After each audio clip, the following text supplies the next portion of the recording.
Madame, Monsieur, bonsoir et bienvenue dans ce nouveau numéro de Questions sans détour. Il s'agira pour nous ce soir de parler peut-être d'un moment historique pour la vie politique guadeloupéenne. On évoque avec vous le 19e congrès des élus guadeloupéens qui se tient ce mardi au Palais du Conseil départemental. Historique, pourquoi? Parce que peut-être que pour une fois les conditions sont réunies pour que nos élus prennent des décisions avant une consultation populaire sur le sujet de l'évolution institutionnelle. Pour en parler ce soir, nous recevons Sabrina Robin. Elle est vice-présidente du Conseil départemental de la Guadeloupe. Bonsoir. Bonsoir Warren, bonsoir à tous les téléspectateurs. Je disais un moment historique, sans galvauder le mot, ça reste quand même un rendez-vous décisif ce mardi à Basse-Terre.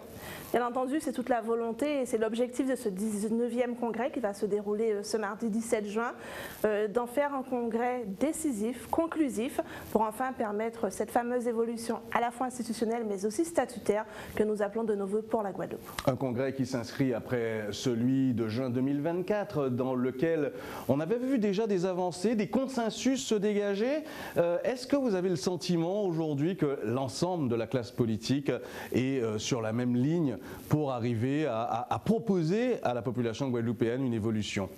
Alors dire que toute la classe politique est sur la même ligne, je ne peux pas parler au nom de tous, mais en tout cas je crois, et notamment à l'issue de la réunion que nous avons eue entre la commission ad hoc et les élus municipaux sous l'invitation du président du Congrès, président du conseil départemental, Guy Losbar, une majorité des élus de Guadeloupe en tout cas sont dans le même axe. Ils disent tous qu'il faut de toutes les façons que nous avancions, et je crois que l'ensemble des travaux qui ont été menés depuis 2022 maintenant, la très large consultation de la population, oui, la très large consultation des acteurs guadeloupéens, la très large consultation aussi de nos experts guadeloupéens, mènent tous à la même conclusion. Mais nous arrivons à un moment crucial pour la Guadeloupe et il est enfin grand temps que les élus, à travers les voix qui seront portées au sein de ce congrès, parlent d'une même voix, celle d'une évolution, d'un changement à la fois institutionnel mais statutaire. Vous le dites, hein, pas question que de dire que c'est la volonté d'un homme, d'un parti politique, d'un courant politique.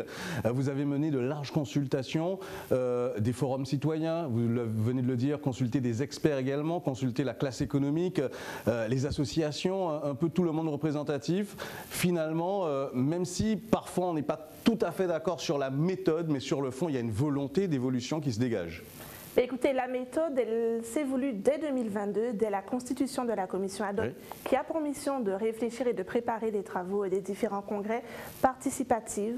Elle s'est voulue pragmatique et s'est surtout voulue transparente. C'est pour cette raison que nous avons enclenché très tôt les participations sous différentes formes. Vous l'avez rappelé, nous avons eu des forums citoyens un peu partout sur la Guadeloupe en présentiel, où nous avons été au cœur même des communes pour rencontrer la population, pour rencontrer les élus aussi qui ont été très souvent nombreux présents. Nous avons organisé des webinaires qui se sont déroulés pour la plupart le samedi matin parce que nous sommes conscients que tout le monde ne peut pas se déplacer. Nous avons les îles du Sud, même si nous avons été sur Marie-Galante, mais il y a les autres îles. Il y a des populations, des personnes qui ne veulent pas forcément venir sur site mais qui préfèrent rester en visioconférence.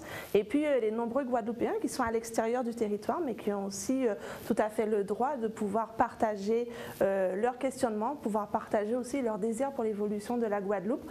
Au-delà de ça, nous avons notre site internet canoukafé.com où il y a eu de nombreuses contributions. Hein. Exactement, ouais. Ce sont plus de 1000 contributions que nous avons reçues de particuliers et puis plus d'une centaine d'auditions, des experts, de partis politiques. Tous les partis politiques ont été consultés, des représentants des mondes associatifs, socioprofessionnels, des syndicats et bien entendu du monde socio-économique. Le président lui-même a pu participer à 2 conseils d'administration du MEDEF entre autres.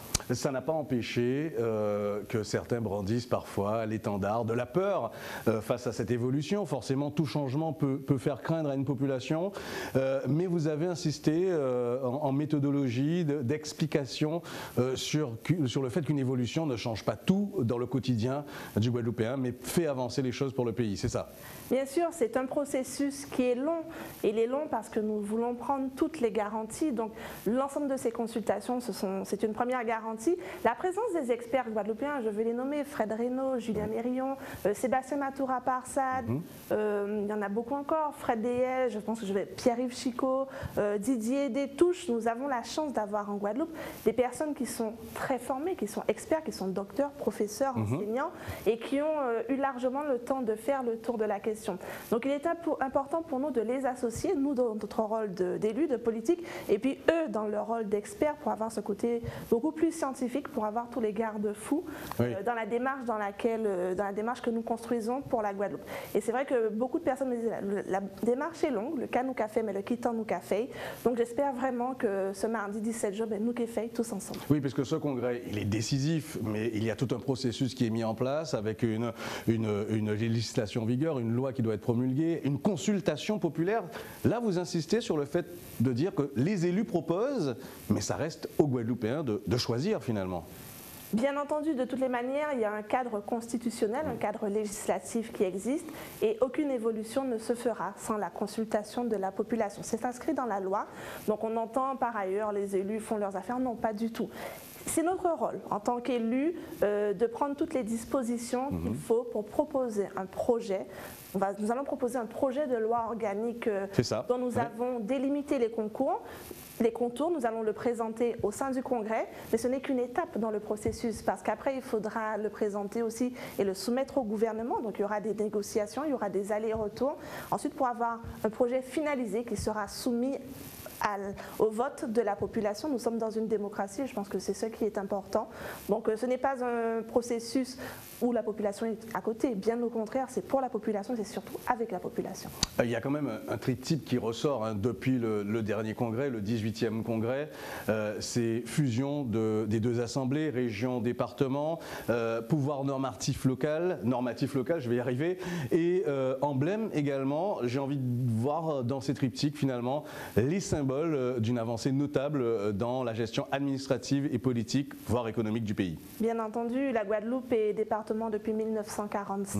Nous sommes aujourd'hui quasiment près de 60 ans. Et nous constatons, enfin plus, beaucoup plus, et nous constatons effectivement qu'aujourd'hui encore il y a des difficultés qui sont réelles et qui persistent. Et nous avons deux grandes collectivités majeures en Guadeloupe, le conseil régional et le conseil départemental, sur lesquels beaucoup de compétences se chevauchent. Et même au niveau de la population, quand nous les écoutons sur les différents forums ou les différentes consultations, il y a un manque de clarté et de lisibilité de l'action publique en Guadeloupe. La première étape, effectivement, c'est cette fusion des deux collectivités majeures pour avoir une seule collectivité territoriale, pour gagner en efficacité sur le territoire de la Guadeloupe, gagner aussi en lisibilité pour la population, sur les services publics que nous leur devons. Cette évolution statutaire également qui va accompagner cette évolution institutionnelle, c'est pour permettre d'avoir plus de marge de manœuvre au niveau local sur des compétences qui sont importantes pour la Guadeloupe. Nous en avons qui sont spécifiques à nos territoires. Bien entendu, nous sommes un département actuellement, mais nous ne sommes pas, vous connaissez notre situation géographique, notre situation historique, culturelle et archipélagique. Et bien entendu, en tant qu'élu de la désirable, je me dirais archipélagique, ce qui me tient à cœur.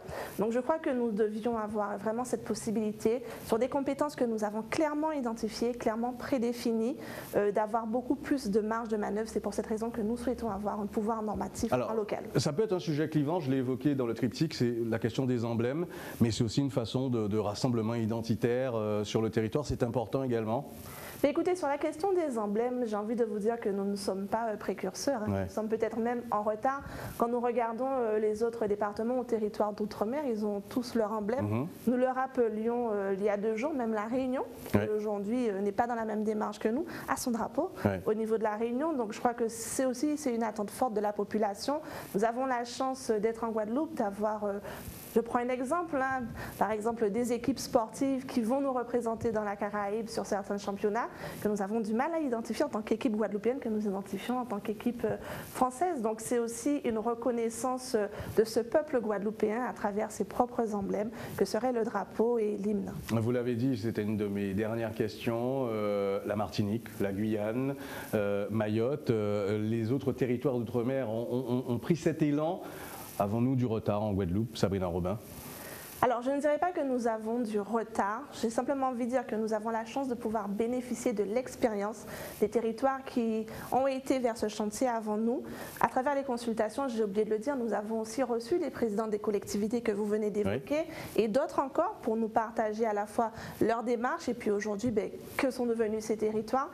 Et je retiens cette chose, c'est qu'aujourd'hui, aucun des territoires qui a vécu ce changement institutionnel et statutaire ne souhaite retourner en arrière. Merci d'avoir posé le cadre de ce 19e congrès des élus guadeloupéens qui se tient ce mardi en direct du palais du conseil départemental à Basse-Terre. D'ailleurs, un rendez-vous à suivre en direct sur votre chaîne ETV.